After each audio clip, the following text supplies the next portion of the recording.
Good afternoon. I'd like to call the Planning Commission meeting to order. It is Thursday, February 24th, 2020, 4:30 in the afternoon. First item on the agenda is the approval of the January 27th, 2022 meeting. Are there any questions, corrections?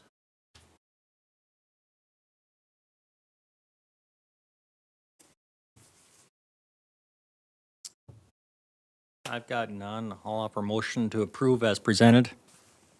Second. I have a motion and a second. Any discussion? All in favor, say aye. Aye. Opposed? Minutes have been approved. Let's open the public hearing portion of the meeting to consider for approval the application of Paul Nyers on behalf of Doppel Lichen Vineyards LLC and FN Properties LLC, requesting a conditional use permit to operate a farm winery in a B3 general business zoning district on the properties legally described as the north half of Lot 7 and the south half of Lot 7, Block 68 north of Center Street. The street address for the property is 225 and 227 North Minnesota and 509, 511, and 513 Third North. City report? All right, thank you. Since you just read off the applicant, legal description of street address, I'm going to skip that part of the staff report. Property is generally located south of 3rd North Street and west of North Minnesota Street. This application is being evaluated using the city's current zoning ordinance. And in the staff report, you'll see, however, that we do reference the requirements that are going to be found or proposed to be found in the new zoning ordinance for the city. Deadline for decision on this application is April 5th, 2022. The land use designation for this property is the downtown. The surrounding land uses include to the north, downtown, to the east, south, and west, all downtown.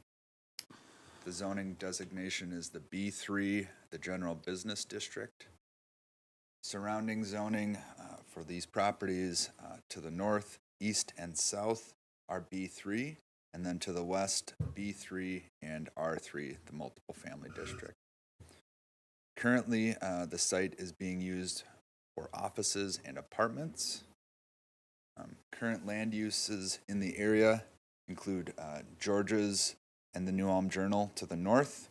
To the east, we have Alliance Bank and the former Wells Fargo building and the Kiesling House. To the south is the Kaiserhof Restaurant. And to the west, we have offices, the Minnesota Valley Funeral Home, and then the Broadway House Apartments. Notice was provided to all property owners within 350 feet of the subject property and was published in the Journal on February 12, 2022. And to date, we have not received any comments regarding this application.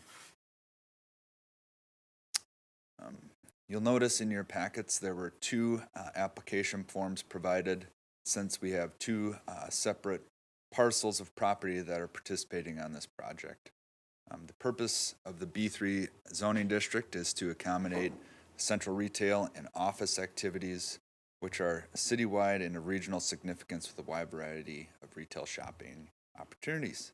The retail and office uses that are allowed in this district are those that are basically retail in nature, in order to create that convenient, compact regional shopping area, so that can be provided in the downtown.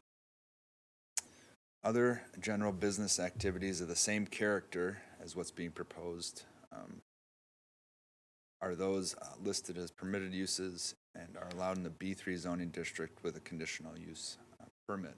Similar land uses in the B3 zoning district would include a bakery or pastry shop selling retail only, beverage stores, candy, ice cream, soft drinks, or confectionery stores, delicatessens, printing, lithographing, publishing, blueprinting, and photocopying, restaurants, tea rooms, cafes, and taverns. Of the listed and permitted land uses in the city's current zoning ordinance, a farm winery would be similar to and evaluated as a brewery. Brewery would be permitted in the I2 or the general industrial district, and a bottling establishment would also be permitted use in the I1. planned industrial district and the I-2 zoning districts. The new zoning ordinance will designate this property as B4, the central business district. The purpose of this district is to provide for the development and redevelopment of the established downtown core, including a mix of retail, financial, office, service, entertainment, public activities, and appropriately located residential uses. So, of the land uses in the B4 zoning district, farm winery would be similar to a brew pub. So a brew pub is a new term that we added to our new zoning ordinance. Brew pub would be permitted in the B4 zoning district with a conditional use permit. And in a brew pub, just a little background on that. A brew pub, typically they are making and brewing the beer on site and then also serving it on site. So it'd be very similar to what the applicant is applying for here. Total lot area for the property is 8,250 square feet or 0.19 acres. The application provides the following information on the project. Doppeleken Vineyards is planning to ferment, age, bottle, and sell wine from 2 adjoining parcels of property. The initial plans are to convert the vacant spaces with mailing addresses 511 and 513 3rd North Street. And these spaces formerly house KXLP and the Dan Steffel Insurance Agency. These spaces will primarily serve as the wine manufacturing space with limited amounts of tasting and other retailing functions, including winery tours. A couple of sidewalk tables will be utilized during better weather periods. The building at 225 North Minnesota currently is occupied by Mona Lena Kitchen and Bar. This location will have a more prominent place as a retailing outlet for Doppeleken Vineyards. This would include the existing kitchen, bar, and seating area, including both interior space and outdoor patio. So in order to recommend approval of the permit, the commission will need to consider that 1, the proposed use is the same general character as permitted uses in the B3 zoning district, and 2, the request complies with the conditions required for granting a conditional use permit, section 9.82, subdivision 2 of the city code. The reverse side of the application lists 7 conditions and the applicant's response to them.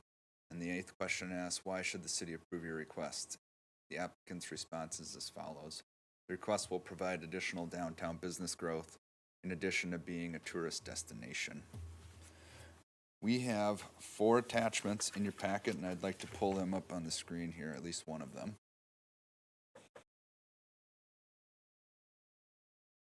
So attachment 1 is the conditional use permit application.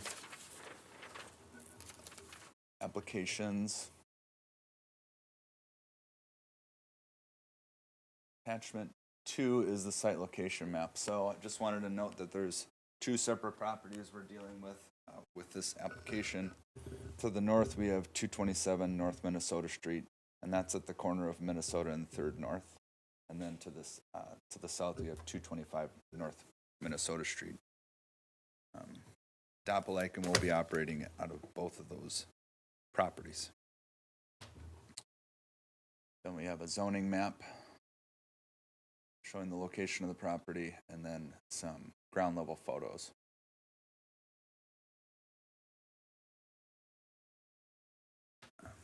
And I believe, if I'm not mistaken, it'll be in the back part here, part that is only 1 story where a majority of the winery production will be happening.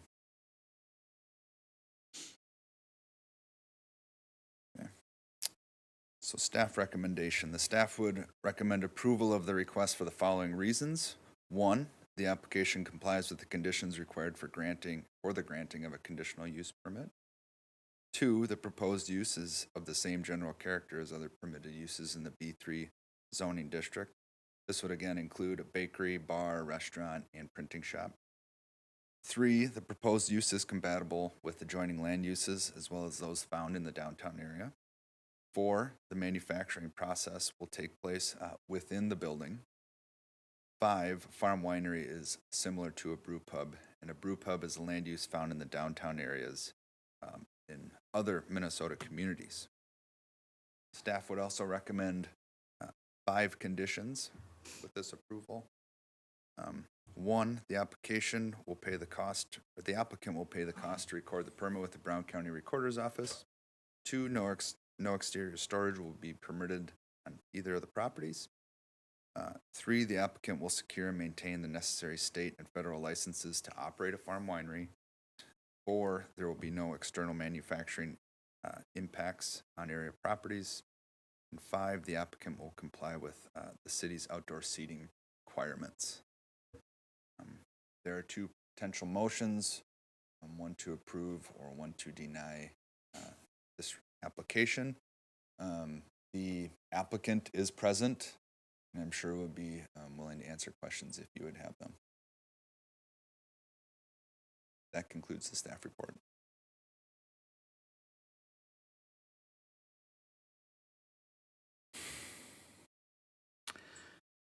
Thank you.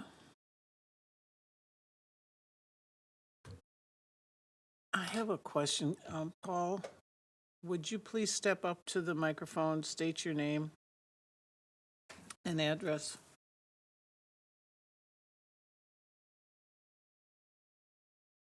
Hello, I'm Paul Nyers at 58608 County Road 21, New Ulm, Minnesota. Thank you. I see a lot in here about the 225 property, which already exists as the bar, and I'm assuming there are very few changes with that. Then I go to the 227 property, and I see the 509, 511, 513 is, I'm assuming that's where you're putting all the bottling and the brewing, and the side tables are going outside on the side street or in the front of 527? On the side street. On the side street. Thank you. And then is the business that's existing in 527 in the front staying, or what is happening That with is the, the current plan. that's staying? Mhm. Okay. Because that was confusing for me, what the rest of that building was going to be. Okay, that takes care of my questions. Are there any other questions? Paul, are you going to be making other repairs to the building if you're putting a significant investment in the front? When I did a drive-by, see some windows out and stuff like that. Not that that gets unnoticed, but, Yes, there are plans to improve the apartments as well. okay. And that, yeah, so that all goes to the Heritage Preservation Commission anyway, I think, any changes to the building. And then,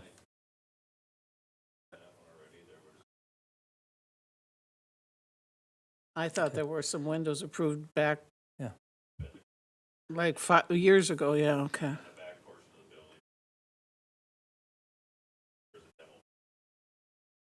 Okay, so that part will be raised then, Paul? It's being Discussed? pursued. What is the right repairs may be possible. Okay. It's until I have final approval going down one line versus Sure. the other is. Sure. it's basically one wall is, so if the other walls are good, just, yeah. Yeah. I think it's more than tuck pointing at this point, yeah. I think it'd be a nice addition for the downtown, I think it's fabulous, yeah. so, no. It's, You can expand the kitchen. Potentially, yes. And you're still opening the outdoor patio, they still have the patio in the back, right? Okay. Yeah. Any other questions? Thank you.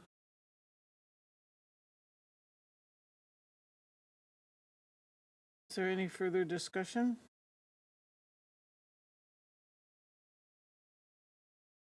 If not, can I call for a motion? I'd move to recommend approval with the conditions as staff has laid them out. I would second the motion. I have a motion and a second. Any further discussion? If not, all in favor, say aye. aye. Opposed? Okay, Dave, when does this appear before the council? I'll be at the next meeting on March 1st, March 1st? Tuesday. Thank you. This closes the public hearing portion Item 4 on the agenda is the plat. Consider for approval the final plat of Milford Heights Edition, Heights 5th Edition. Okay, the plat has been submitted by Al Paler on behalf of S&P Development LLC. The current legal description of the property is part of Lot 1, Block 2, 5th North Street, 1st Edition. Street address is 648 to 685 Warju Avenue. The property is generally located north of Beinhorn Street, west of Fender Drive, and south of 7th North Street. Now, this is the final plat. Last month, you considered the preliminary plat, and so if no one objects, I'll maybe do a more, a little bit reduced or shorter report on this request. Should note that the City Council approved the preliminary plat with conditions at its February 1st meeting.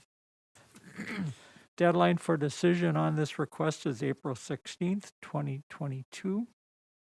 The land use designation of the property in the comprehensive plan is low-density residential. The current zoning of the property is R1, which is a single-family residence district.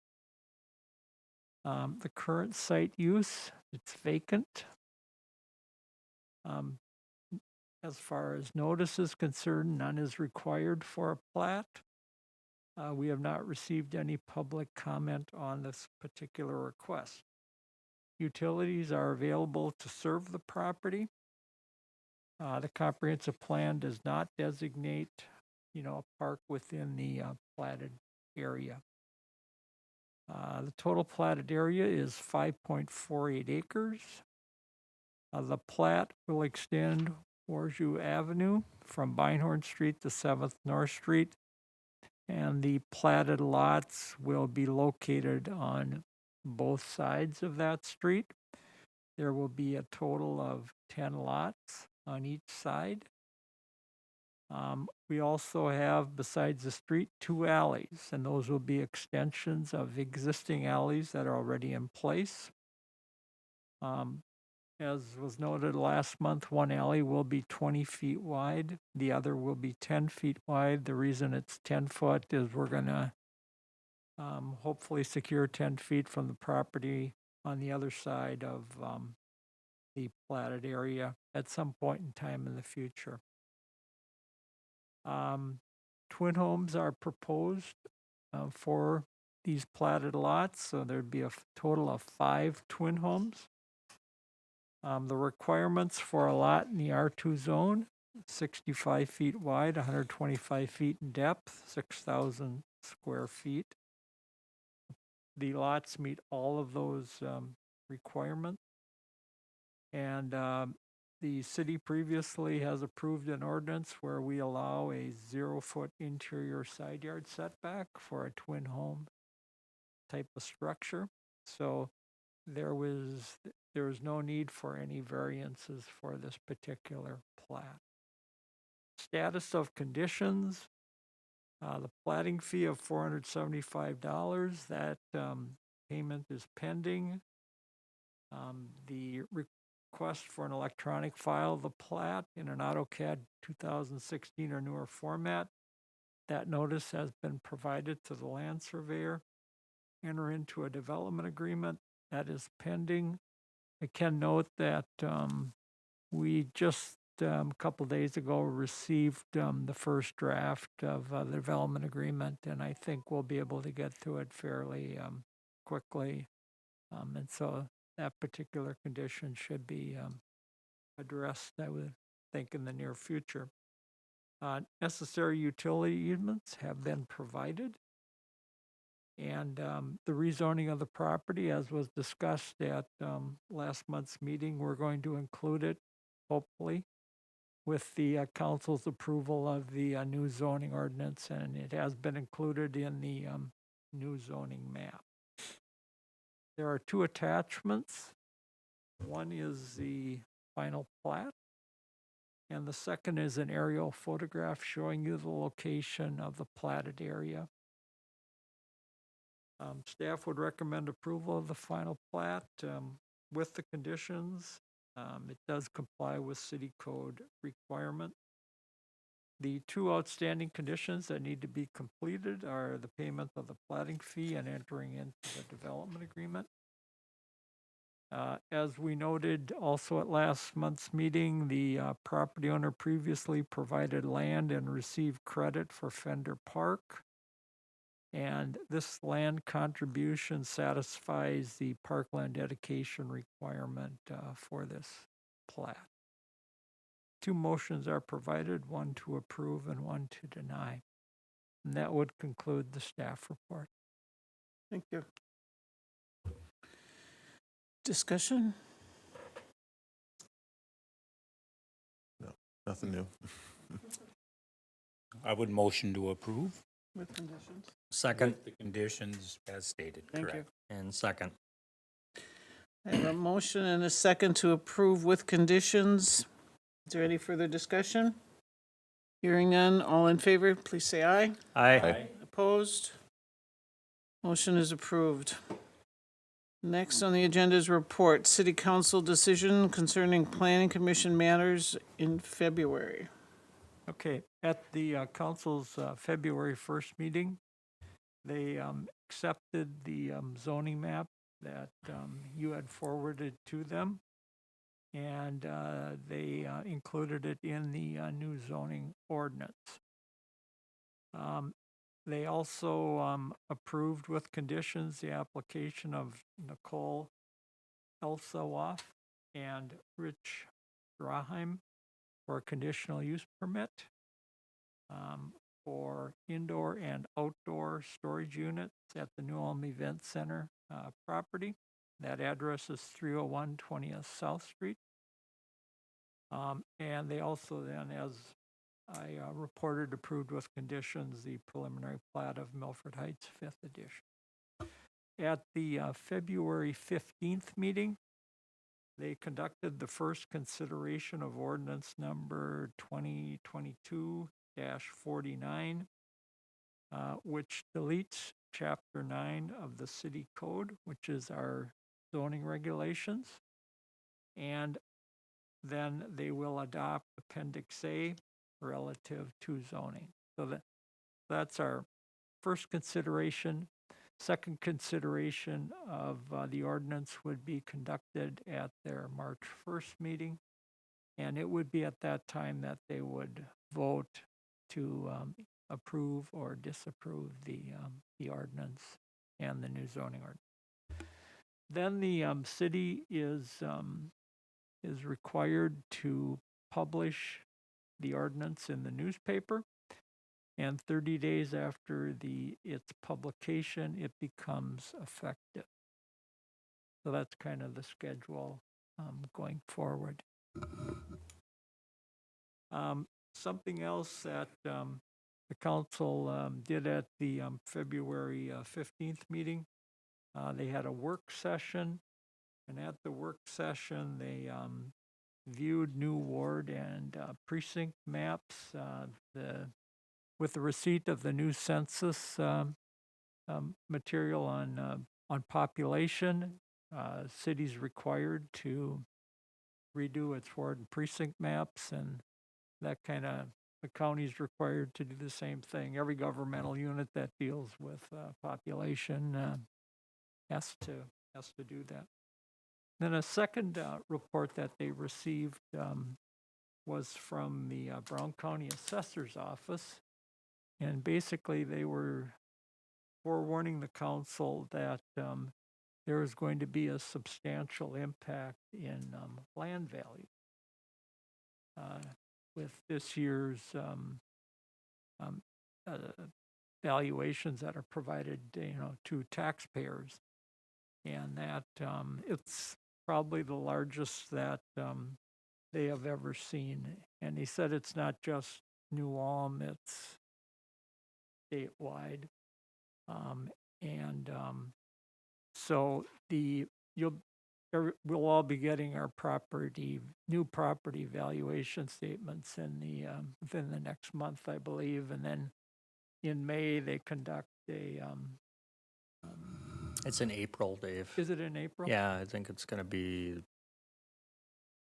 the first, excuse me, the second Tuesday in April, I think. Yeah. And so I think just forewarning the council that that information may generate questions and comments, and I think they just wanted people to know that this is based on sales, and the state of Minnesota apparently requires that that your valuations need to fall within 90 to 105% of what your sales have been for the previous year. And I think, given that, range, apparently right now we're much below that. And so that's why there has to be this increase in valuation. So, Congratulations all. yes. Dave, just a comment on that. I think one of the comments that one of the assessors stated was that it's been, people are paying above and beyond the market value because it's being driven by the supply and Right. demand. And they've seen cases of 20 and 40 and $50,000 over market. And that's why our numbers are off. That They haven't, she gave an example of 64 sales since October in our meeting, and every one of Yeah, them but were. you see it in your neighborhood when a house sells and you look at it, yeah. Yeah. Now, if everybody's value goes up the same amount, that wouldn't impact property taxes that people pay. Right. But if residential values go up a certain amount, but business or industrial go up a lesser amount, or if they went up a greater amount, that then could impact residential. Correct. taxes. So that's, I guess, something that we'll have to see how that plays out. Yeah, I think she said something like 7 commercial properties that significantly changed things too, with the sales. So, Does that include agricultural land too? In those Yes, Yes. I discussions? believe that. Yeah. Yeah.